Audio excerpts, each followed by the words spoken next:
like I should be interviewing you.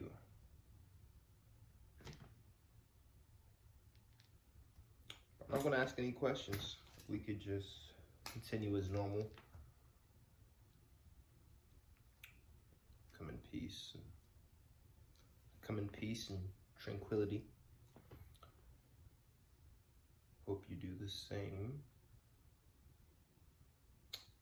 Okay, yeah. All right. Yeah, we can just get to the questions. For sure. My first question. Who is Ace the Misfit? Might I say, this is an honor to be interviewed by you. Like, it's an honor, honestly. But, as for your question, I mean, who isn't Ace? Honestly, aren't we all just reflections of each other from a different perspective, from a different lens? I mean, outside of the philosophical viewpoint of it, not to be all in the metaphysical with it, but there's different levels of identity we could explore here. For the sake of time, you don't have to voyage them. But if you don't know who Ace the Misfit is, Ace the Misfit, the moniker, the alter ego, the name, it was created for therapeutic purposes. It was created from battling with mental health as a youth, as a teen, and I want to create Ace as a better version of myself and who I felt I was. I wanted to elevate from there. As Ace is the best card in the deck, right? It's the best card in the deck. I wanted that to signify me putting my best foot forward, me aiming for growth, Not saying I'm trying to be the best or better than anyone.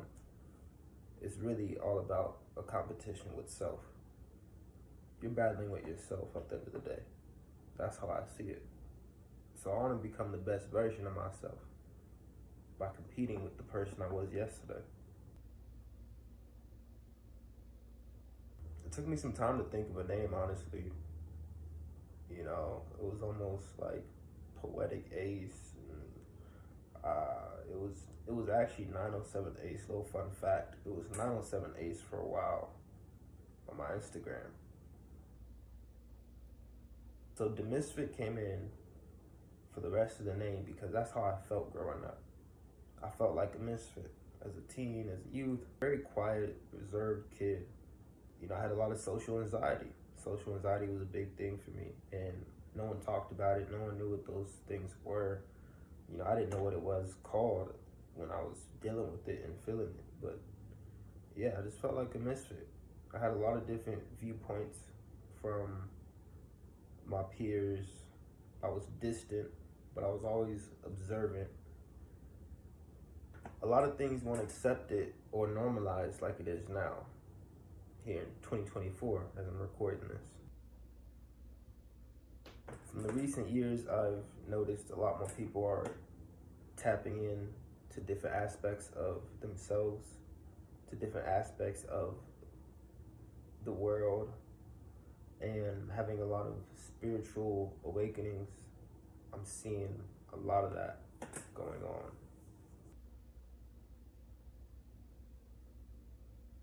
So that leads to more realizations. That leads to people being more accepting. Yeah, in high school, depression and anxiety, that wasn't a conversation that was being had. So I was really just a poet writing out the craziness that was in my head in art form. Ace the Misfit became a catharsis for me. I didn't care to be on this earth for years as a teen. So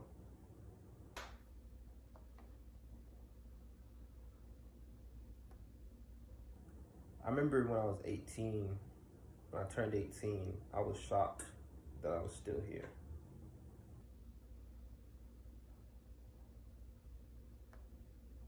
Earth felt weird. Life felt weird. When I turned 20, I had the same feeling. When I turned 21, same thing. I'm still here. Wow. I didn't think I'd really be here. Yeah, that's how depressed I was as a kid. It was more than depression.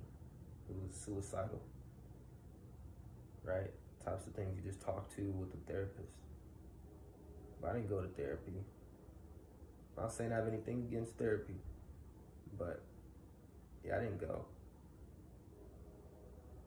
I said I'm gonna address these issues through self-work. And that's what I've been doing.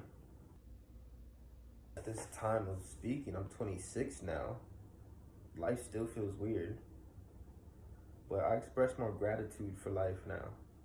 You know, because I didn't want to be here for so many years. I express my gratitude for life. You used to want death, and now you're thankful for life.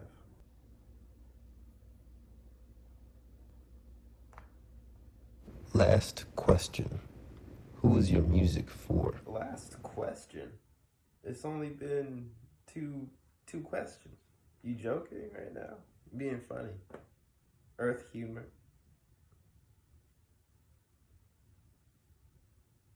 No. I mean, I have things to do anyway afterwards.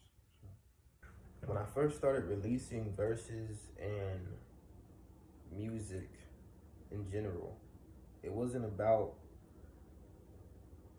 for everybody. I didn't do it for everybody. It was really for those that could relate to being in the dark place for so long, you know, especially in your youth, growing up. For people that felt voiceless, because that's exactly how I felt.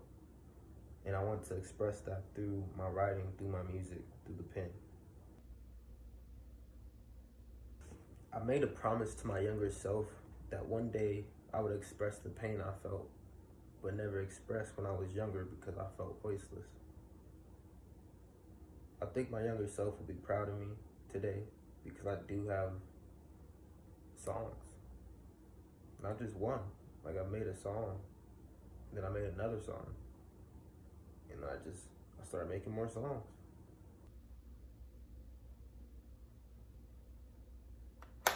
This interview was an out of this world experience. I just had to let you know that. I had to let you. Man, like, so how'd you even get here, bro? Like, a spaceship? Like, is there a spaceship on the roof or something? Is it like one of those invisible ones, like the invisible boatmobile? I don't know if you heard of like SpongeBob.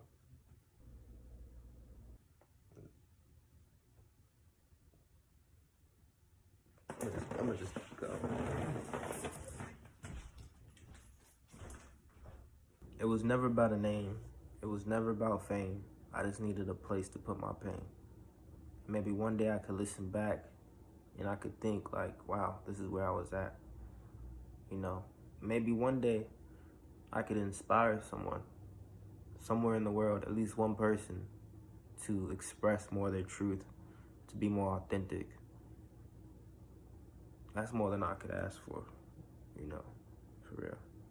I found pieces of gold within my soul, and I know other people can too. Sometimes it takes time.